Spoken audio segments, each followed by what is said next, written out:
Hello everyone, welcome to Medical Neuroscience and welcome to our first tutorial on the functional microanatomy of neurons.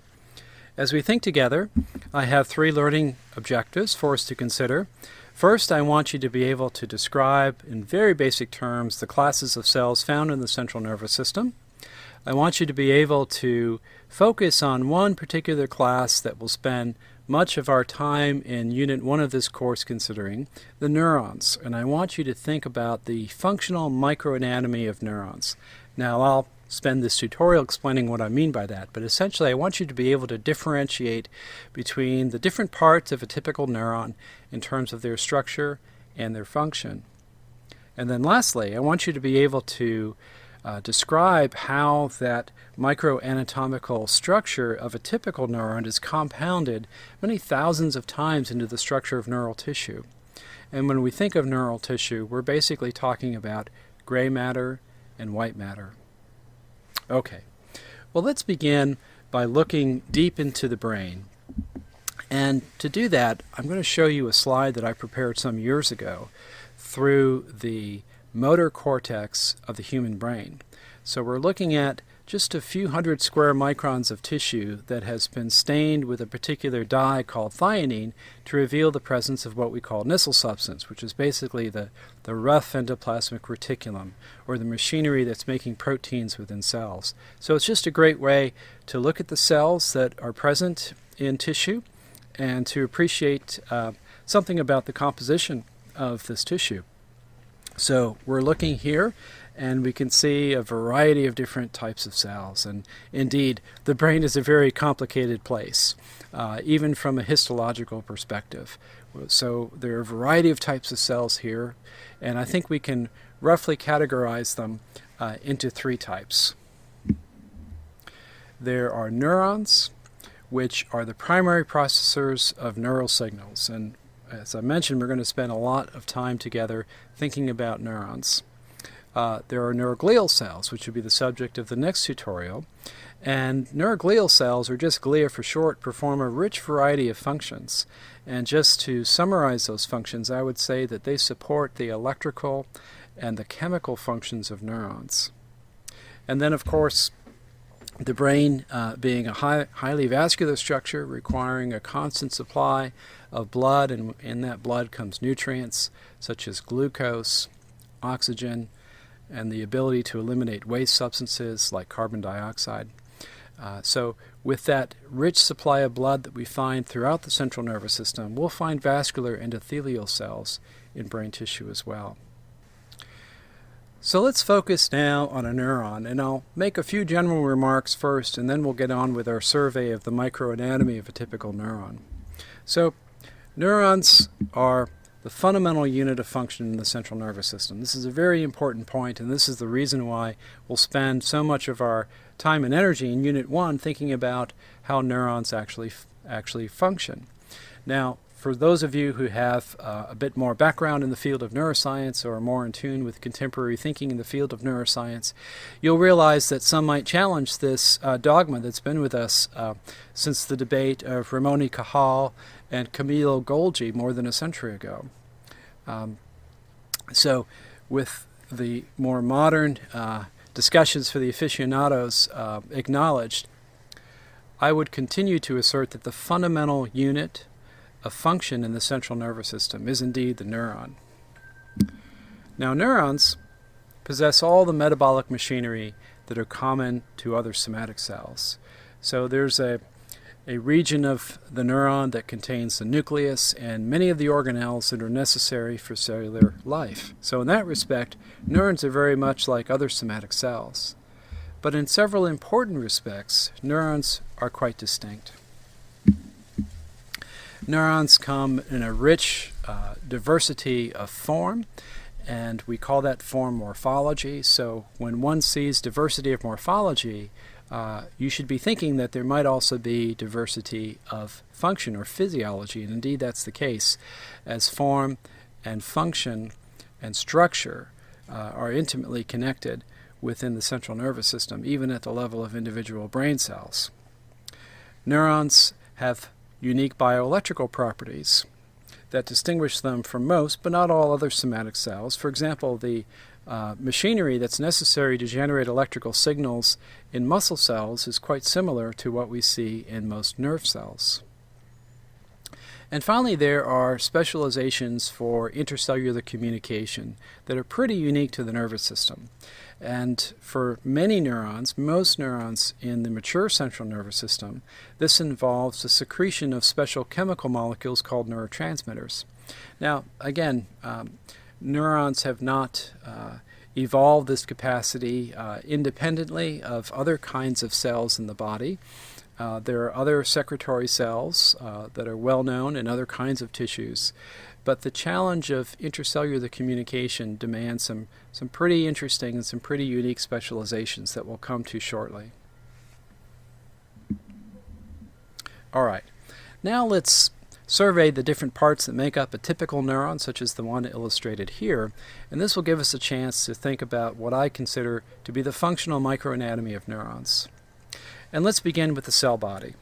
So neurons have a cell body, which, as I mentioned, contains all the essential organelles, importantly including the nucleus, that are common to other somatic cells. And for most neurons, this cell body is actually quite rich in organelles because of the incredible synthetic capacities that are required for neurons to maintain their morphology as well as to support their function. So we find an abundance of endoplasmic reticulum, both smooth and rough, for example, for the synthesis of lipid molecules and proteins, respectively. We find an abundance of mitochondria for generating the enormous energy supply that's necessary to keep neurons functioning within their homeostatic states. So, for a variety of reasons, the cell body is a very important component of the neuron. Now, from that cell body grow out numerous different sorts of protoplasmic extensions. And I'd like to draw your attention to one set of extensions, which are typically short, about 100 microns in length, and they emanate in all different directions from the cell body. These are called dendrites. Now, dendrites are very important for the microanatomy of a neuron because what they do is that they extend the surface area that allows the cell to receive inputs from other neurons. So wherever we see dendrites, we think of this as an input zone because dendrites are the means by which cells receive synaptic contacts from other neurons. Now, some synaptic contacts are made directly onto cell bodies, but for the most part we find them on dendrites.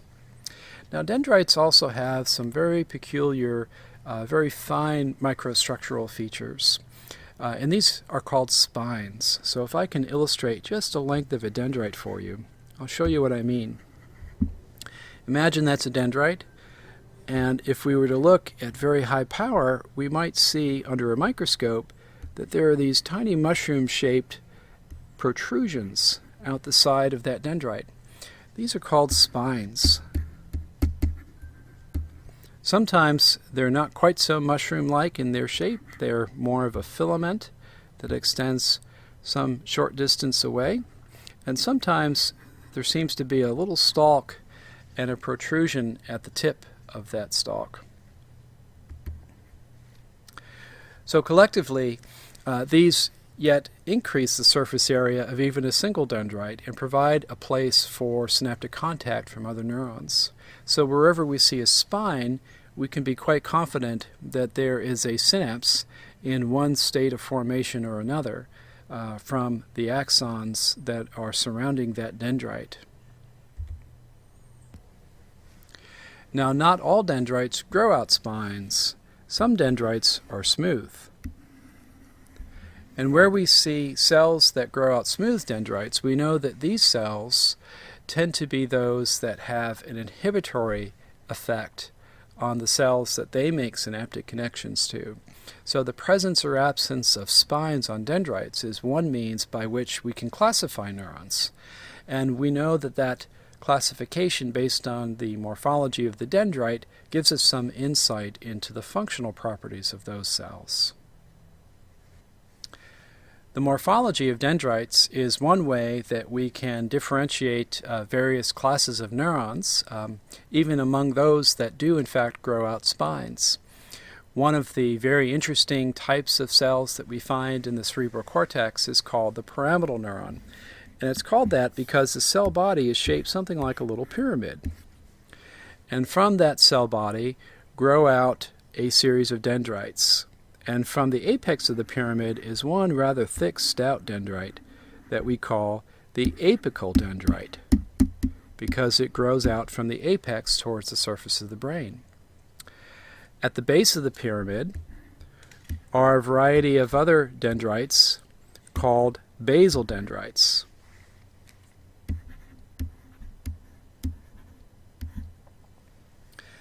And this special apical dendrite might have some unique properties with respect to its role in receiving signals from other neurons, and those might be somewhat distinguished from those in the basal dendritic tree.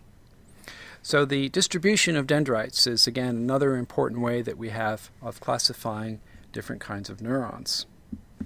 Some neurons are multipolar, and these neurons give rise to dendrites that seem to just emanate in all different directions without necessarily growing out a single apical dendrite. So again, another example of how dendritic morphology can give us some insight into the structure and physiology of different cells in the brain. All right, so let's continue our survey. Now, growing out from the cell body is a very particular protoplasmic extension that has unique properties that allow it to generate electrical signals, and this process is called the axon. Now, what's illustrated here is a fairly simple picture of what a typical axon might look like.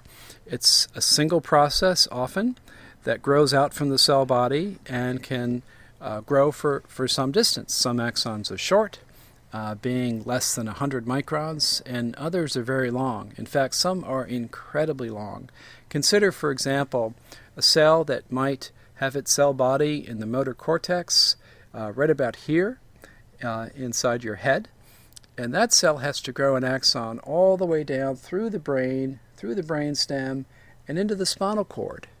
Perhaps some length in the spinal cord, maybe even to the lumbar or sacral segments of the spinal cord. So that could be maybe a half a meter or more, depending upon your height. Or consider the motor neuron in the spinal cord itself that's going to send an axon out in a spinal nerve to innervate a muscle. If you're a very tall person, that axon might be close to a meter in length. Really an amazing dimension, considering the fact that the cell body itself is probably close to about 50 microns in diameter.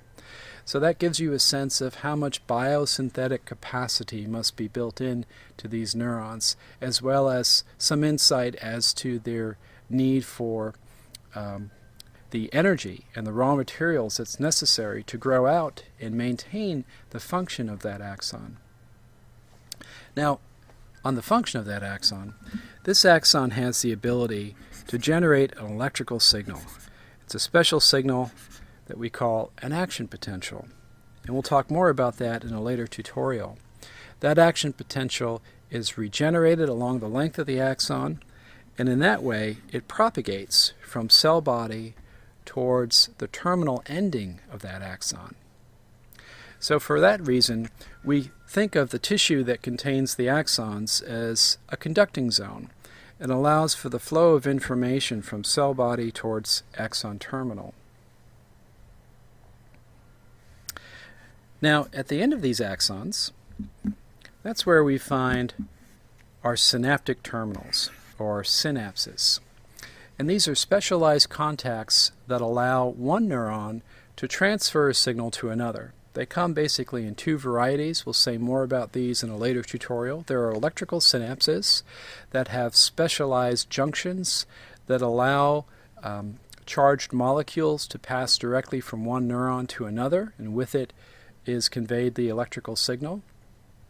Other kinds of synapses are chemical, which is that there is a space or a gap or a cleft from one neuron to the next, and that cleft is breached by a chemical that's synthesized and released by one neuron, diffuses across that space, and then interacts with receptors on another. So there's a chemical message that mediates the electrical signal from one neuron to another. We'll have a lot to say about synapses, how they work, what are the important regulatory mechanisms that control synaptic activity as we progress through Unit 1. So much more on synapses as we go. Now what I'd like for us to do is to consider how this brief survey of the microanatomy of a single neuron can be compounded many tens of thousands of times in the structure of neural tissue. Now imagine tens of thousands of neurons arranged in parallel, very much like the one we're looking at here.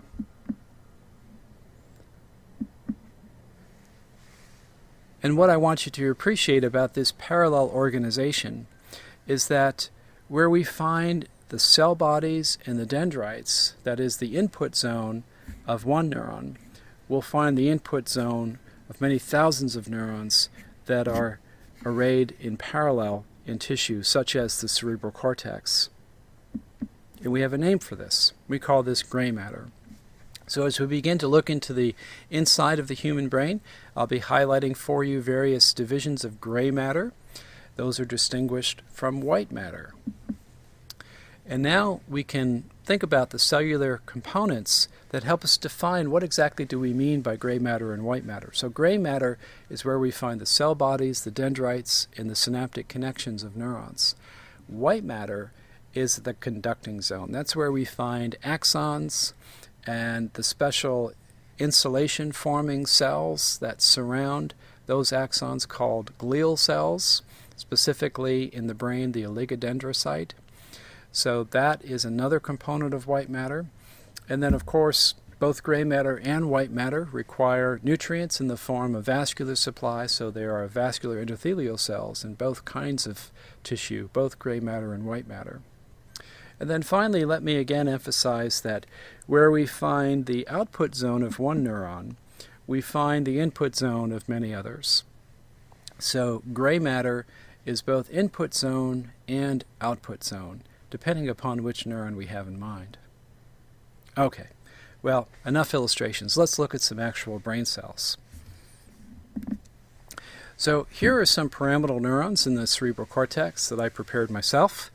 And what we're looking at is a stain that shows us beautifully a pyramidal-shaped neuron here. There's its cell body, sort of the pyramid looking something like that, and a thick, stout apical dendrite progressing off towards the surface of the cortex, which is out here somewhere. Here's another pyramidal neuron and its thick apical dendrite. We also see some basal dendrites extending out away from the cell bodies here. Now, we also have an axon, at least one that I can recognize, and it is this process right here. It's extending away some distance away from that cell body. So that's the means by which this particular cell is going to generate electrical signals and then propagate those signals to its neighbors, some quite near, and then some at a great distance away. Here's another pyramidal cell in the visual cortex, but we don't see its apical dendrite because we're looking down from the top, so its apical dendrite is actually right about there. And then here's its cell body, and from its cell body are all these beautiful branching basal dendrites. Now, if we look very closely at these dendrites, and I know this image is not quite as clear as we would want it to be, we can see some spines on these dendrites in that region and here again down there. So if we have a careful look at one such area, I think you'll be able to appreciate that there are in fact some small little mushroom shapes, some filaments that are extending away from those dendrites. And so this would be an example of a typical pyramidal neuron that grows numerous spines along its basal dendrites as well as on its apical dendrite, but typically a little bit further away from the cell body. Okay, here's another view at a large collection of pyramidal neurons. And we can see again their cell bodies, their little pyramidal shapes here, apical dendrites heading towards the surface of the brain, and then lots and lots and lots of multipolar basal dendrites going off in all different directions.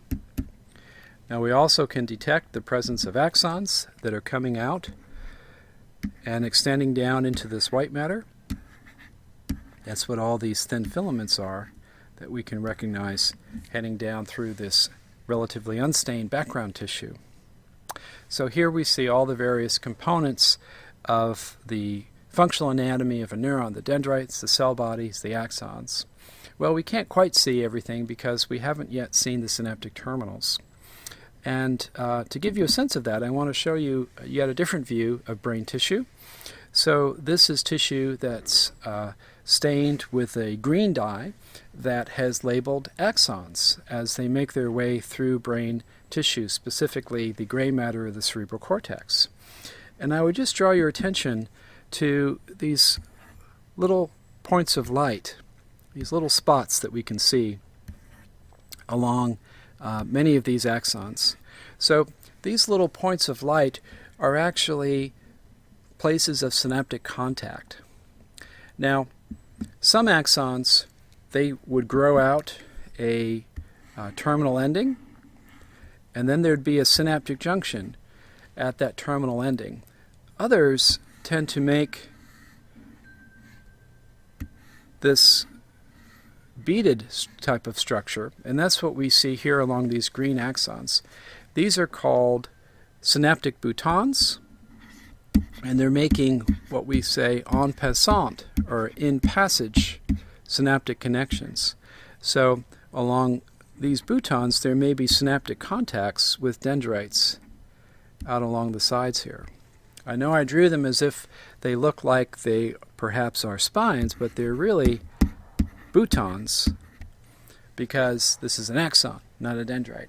So that's what we see here in these little points of light, synaptic boutons. Here's one last view of neurons and their axons.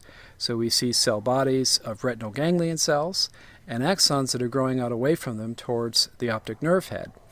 And these are axons that are going to form the optic nerves that allow the retina to connect up with the brain and send visual signals into visual processing centers in the brain. Now let's return to some illustrations of different kinds of neurons and recognize some of the various classes of cells that are present in the nervous system. We've talked a fair amount about the corticopyramidal cell already, and this is a great example of what we call a projection neuron. And the reason why we call it that is because, as I've alluded to, it grows out an axon that can then project for quite some distance within the central nervous system, maybe hundreds of microns, maybe even millimeters, tens of millimeters, maybe even tens of centimeters, depending upon whether the cell is projecting within the brain or whether it's growing out an axon down through the brainstem and into the spinal cord. So projection neurons are called that because they grow axons that project outward, away from the cell body, over a considerable distance. And these cells often are excitatory, meaning that they have an excitatory effect on their synaptic partners. They make their synaptic partners more likely to generate their own electrical signals. Now, in addition to the long axon that projection neurons send often at great distance away, I'll just point out, as is illustrated here, that the axon can actually give rise to more local branches that can activate cells that are sitting right next to the cell of origin of that axon. So there are local connections as well as a single axon that projects over a great distance. Now let's look at these corticopyramidal cells in context. Here to the left we have our illustration of the individual pyramidal cell, and now we can see the pyramidal cell that is present within the cortex itself, cell body, apical dendrite, basal dendrite, and then a long axon. And here are two other cortical pyramidal cells. So this is a typical view of what a projection neuron looks like and where it might be found in the brain. So the pyramidal cell is a projection neuron. It sends axons over considerable distances that have the effect of exciting their synaptic partners. They may also give rise to local collaterals that might just excite their near neighbors as well.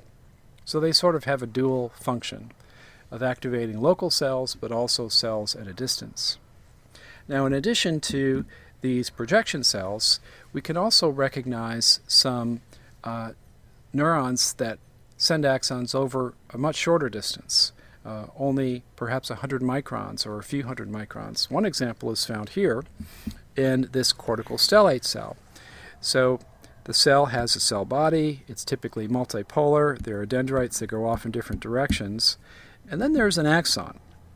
And that axon may branch over the nearby territory within the dendritic tree of that cell or just beyond it. So this is called an interneuron because it doesn't project very far at all. So within the same bit of gray matter, we can have projection neurons and we can have interneurons. Now the interneurons come basically in two physiological classes. There are those that excite their neighbors, and then there are those that inhibit their neighbors. And they're roughly equally divided, with about as many excitatory interneurons as there are inhibitory interneurons. If we look into the spinal cord, we can also see examples of projection neurons as well as interneurons. Here's an illustration of a very simple circuit that we have throughout our spinal cord and in the sensory and motor elements of our brainstem as well. And this is an illustration of the knee-jerk reflex, also known as the myotactic reflex. So we have two kinds of projection neurons that are involved here. We have a sensory neuron with its cell body in the dorsal root ganglia associated with our spinal nerves, very close to the spinal cord itself. And it has a long axon that runs out through a spinal nerve, and in this case, innervating a sensory structure embedded within the skeletal muscle itself. This dorsal root ganglion cell grows a central process of its axon that enters the spinal cord. Now it's worth pointing out this particular type of neuron to make the following point. This sensory axon is sending signals into the spinal cord. For that reason, we call it an afferent neuron, sending information centrally. There's another type of projection neuron here in the spinal cord, and it's called the motor neuron. It has a multipolar cell body in the spinal cord, and it grows an axon out to the muscle. And the motor axon is sending signals away from the central nervous system to the muscle. And for that reason, we call it an efferent axon. So get comfortable with this difference between afferent and efferent. Afferent means signals coming in to the central nervous system, and efferent meaning signals going out of the central nervous system. Sometimes we use these terms to talk about the flow of information with respect to the cell body itself. We can think of the dendrites as being afferent because information is coming in towards the cell body, and we can think of the axon as being efferent because signals are going away. Now we also have within the spinal cord a short axon interneuron, and that's found right here. So this interneuron has the effect of inhibitoring the antagonistic motor neuron, so that when our hammer tap hits our patella tendon, the quadriceps can contract while the antagonistic muscle, the hamstring muscle, is going to be more relaxed because of the suppressive or inhibitory effect of this interneuron on the motor neuron that supplies that hamstring muscle. Okay, well this concludes our survey of the microanatomy of neurons as well as a brief discussion of different classes of neurons. I hope it's helped you understand the different parts of neurons, what they look like, how they function. So to help you consolidate your understanding of all of this, I'll leave you with just a couple of study questions. Concerning what we've been talking about as the functional microanatomy of a neuron, I want you to think about how does information flow through a neuron? And think about the various parts that are listed out in these response options, and go ahead and select your choice. And then lastly, let's take this concept and compound it and apply it to understanding the structure of neural tissue, specifically in this case white matter. I want you to think about what are the cellular components that we find in gray matter and white matter, and in this question consider those components found in white matter and choose your appropriate response option.